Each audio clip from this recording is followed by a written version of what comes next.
Welcome to SCRS Talks, provided by the Society for Clinical Research Sites. Thank you for joining us as we explore the latest insights, trends, and innovations shaping clinical research today. I'm Lauren Stockwell, Education and Engagement Manager with SCRS, and I'm joined today by Stacey Davidson, Head of Content and Strategy with Cutsy & Cutsy. I'm so excited to talk all about their entire site report that they have really engaged with sites in order to create, the Site Factor, and the upcoming European Site Solutions Summit in Amsterdam this March. First and foremost, let me turn it over to Stacey. For anyone who hasn't read the report quite yet, what is the Site Factor? Hi, Lauren. Well, first of all, thank you so much for having me on your podcast. And I'm really looking forward to this conversation. So for anyone who hasn't yet read the report, please go and download it. We'll put some details in the show notes so that you can access it.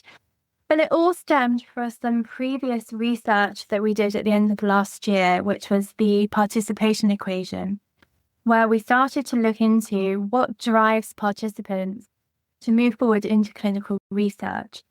Through that research, we found that 75% of participants rated their clinical trial experience an 8 out of 10 or higher. And the higher the experience score, the more likely they were to complete the study. Great news. When we dug into that a bit more, what we really found was that at the heart of that experience was a single defining factor, and that was the perceived support, communication, and organization of the site team. So it was a natural progression to this next piece of research. This is where this report, the Site Factor, really shifts the focus to that interface, to where protocol really meets real-world practice, and where we can listen directly to the people delivering those trials every single day. That's incredible. And I love that you're really focused on incorporating the voices that matter today and the voices that really matter in this entire process.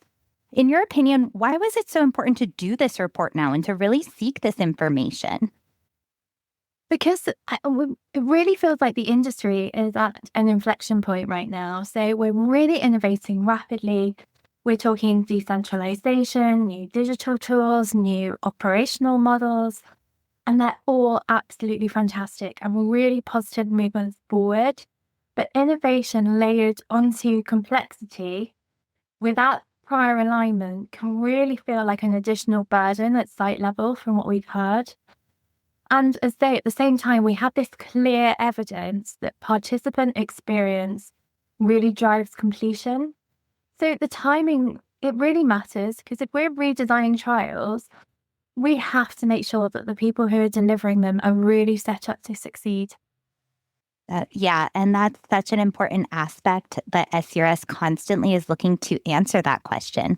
If we can help set sites up for success, that will in turn set up clinical research for success. So as you were diving deep with these incredible participants that really contributed to this paper and to this document, what were some of the biggest challenges that site staff shared across the board?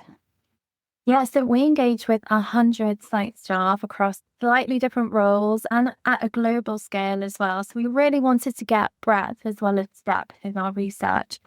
And what we found was that there was 5 key themes that emerged. So participant engagement, those recruitment challenges, that training and onboarding, patient-facing materials, and communication with sponsors. And what we really found, and what struck me the most, I think, is just how interconnected they all are. Because actually, picking those apart, communication runs through all of it. So whether that's explaining risk to a participant, is clarifying eligibility with a sponsor, or even like navigating slot allocation, actually down at the detail, it all comes down to communication. Yeah, absolutely. And I think that really leads me directly into my next question for you. I think communication is such a foundational portion of our industry. And if we don't have open visibility and we don't have open understanding, and I truly appreciate how Cutsy & Cutsy took the time to pull these 100 different site representatives across not just Europe, not just any sort of country or continent or anything along those lines, but really globally. So I appreciate that you took the time and energy to make sure that your data was representative of the community as a whole. So why is human connection such a central theme to all of this. As we go through and talk about communication, that is the human connection, and that is a huge part of it. So I anticipated that would be a theme, but in reading this report, it was absolutely apparent that was such a central theme. Yeah, absolutely. And as I sort of touched upon, our earlier research showed that those completion rates were really linked to the participants' relationship with their study team. But what we saw in that research was that even in an increasingly digital world, and even when trials were decentralized or hybrid visits on offer, participants still really valued that human connection. So, every answered question, every follow-up call, every moment of reassurance, it really shapes how supported someone feels through that process. And on the flip side, in one of the interviews we conducted for the Site Factor, someone described how quickly frustration can really build if a participant feels like they're a number rather than a human. So someone looking after them and someone looking out for them and who's invested in their care is so important. Thinking about what that looks like, it's even the small delays, a call not returned very quickly, confusion about a visit, they can all sort of chip away at confidence. So all that good work that we do to build trust and connection can really be undone in those moments. And it's when that confidence drops that we see the retention rates suffering as well. Absolutely. And, if we can continue to push this narrative of ensuring that these patients feel like people and feel like humans and invested in, that's where we can really find that really wonderful retention rate. So one of those standout statistics in the Site Factor specifically was around communication training and really ensuring that we're setting these sites up for success inside of all of that. What do you feel that you learned in that process?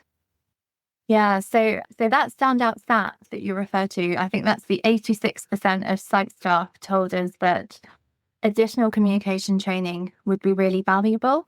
So it's not about clinical knowledge, but it's actually about empathy, cultural awareness, how to explain complex science clearly, handling those difficult conversations really confidently. I think sometimes we underestimate how emotionally complex these conversations can really be. And we're dealing with uncertainty, managing expectations, discussing side effects, what to expect as you progress in this process. They're really nuanced conversations. And I think expecting people to do that confidently without structured support is a really big ask. So actually that stat was so insightful. And, we expect these site staff members to wear so many hats in their day-to-day jobs, right? Not only are they entering data points and making sure that everything is accurate and, seeing patients, but they're also having to lean into their empathetic side and lead into all of their cultural competencies, right? You mentioned that. And I think that that's so important to recognize, let alone we're not even going to bring in the technology side of things because that's a whole different hat rack that they have to put on, unfortunately. So making sure that we're equipping these site staff and these patient facing folks with the right competencies in that. You mentioned earlier, one of the largest challenges that you saw was about recruitment and recruitment numbers in those lines. Like, what did sites say about those recruitment challenges? Recruitment is often framed as a patient awareness issue. And we did see that around a quarter of our participants in the research did cite that as the biggest barrier. But what we heard suggests that the biggest risk isn't actually awareness, it's attrition before enrollment. So you can have interest, you can have eligibility, and you can still lose someone because that pathway isn't seamless. So things like when slot allocation is unclear or when eligibility queries take time to resolve and when those early conversations feel rushed. Again, it's that confidence, and we can see a drop in confidence happening. Recruitment can be really fragile, and it's those small operational frictions that can have really outsized effects. And that's the big takeaway that we were hearing through the research. Yeah, absolutely. And that's more in-depthly highlighted through the Site Factor report. So be sure to make sure that you're reading through that and really understanding those recruitment challenges. So, taking that a step further, how are site teams really experiencing communication with sponsors and CROs?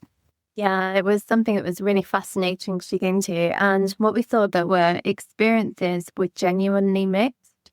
So 41% of sites described their relationship with sponsors as strong or very strong.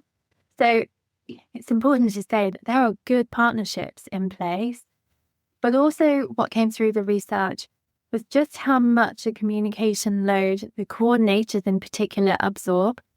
So almost 3/4 of coordinators said that CRO communication can cause delays. And that's because there's layers of complexity here. So what we're told is when messages pass through multiple channels, we can see that clarity can start to suffer. And then that pressure lands back with the site team because they're the ones managing those participant expectations in real time while waiting for those answers to come. And then there's the feedback loop. So 25% of sites told us that they never asked for feedback on sponsor provided materials, but coordinators are often the ones hearing directly from participants of what's helpful, what they're finding confusing, what they need a little bit of help with. So actually, there's a real kind of opportunity here as well. You need to tighten those feedback loops to streamline that communication. So sites can feel kind of really aligned rather than overloaded. Yeah, absolutely. And for anyone listening on the line, I think that that's a challenge point and a key takeaway. Create opportunity for feedback loops. These sites are sitting in front of these patients and they're able to communicate with these patients and they're hearing this information. And if they don't feel they have a space to provide that, then it just dies inside of that room or inside that clinic or wherever they're visiting with that patient. And I think that it's important that we create as an industry, we challenge each of these entities to create those feedback loops. So I guess based on those findings, what can sponsors do differently in that space and how can they create those feedback loops? I think tightening those feedback loops, absolutely, so that the insights from coordinators are really captured consistently rather than on an ad hoc basis. I think the opportunity really stems from a kind of earlier involvement and clearer alignment. So involving site teams earlier, either in protocol development, ideally, can really surface practical questions before they become operational issues or challenges. And also kind of harmonizing those expectations where possible across studies. So it's not necessarily about doing more, as with as you pose the questions, but what can we do differently? And it's really about, I think, reducing that kind of unnecessary variability. Like it can potentially be a little bit more structured, is what we were kind of hearing. 100%. And I really appreciate that challenge to those sponsors and to really help us make sure that we're streamlining that communication. And I think that that's a huge thing. And involving the site as early as often, that is something that SCRS absolutely advocates for on a constant basis. If we're not involving the folks who are operationalizing these protocols in the protocol development, how can we possibly build protocols that are going to work functionally on a site level? So that's a huge takeaway for anybody listening. Speaking to that, what's like a few key takeaways or different points that Cutsy and Cutsy and yourself and everybody who worked on the site factor would like listeners to really remember? So the biggest takeaway from me, and it's a really interesting one because it was a theme that also emerged from the participation equation research as well, is that even though it would make our lives a whole lot easier all round, there is just no one size fits all solution. And we saw this with the participant experience as well. But sites are diverse. The way in which they're set up, size, location, there's a number of different elements that make a play here. So they are really diverse ecosystems that have their own requirements as well. I guess the other thing that we want to take away is that our shared goal collectively, I imagine, is really about better trials, better outcomes for patients. So our starting point starts to become a little clearer. We really need to support the people who make the research happen every day, who really translate that protocol into practice.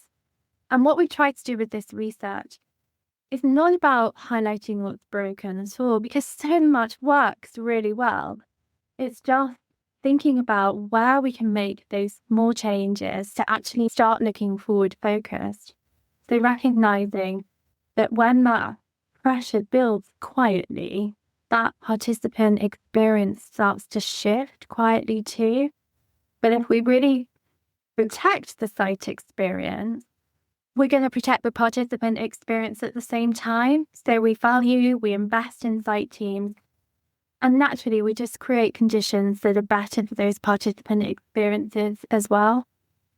Yes, absolutely. And Stacey, I appreciate that sentiment so very much. At SCRS, we specifically say site success impacts everyone in research. And that's everybody from the spectrum of patients all the way through sponsors and everyone in between. And so the fact that your team and Cutsy has placed so much energy, effort, and resources into building out the site factor and building out this data and collecting this information to really help push that narrative forward and really set sites up for success is so incredibly appreciated. So thank you so very much again for joining us, Stacey. We really, truly appreciate your perspectives as well as the Cutsy and Cutsy site factor too. For everyone listening, please visit siteSolutionSummit.com to save your seat at an upcoming summit. Make sure to download the Site Factor report so that way you yourself can evaluate where you stand in accordance with each of these sites and all of the data collected across the board. Once again, I would like to thank Stacey for joining us here today, the head of content and strategy with Cutsy and Cutsy. And thank you very much. Thanks, Lauren.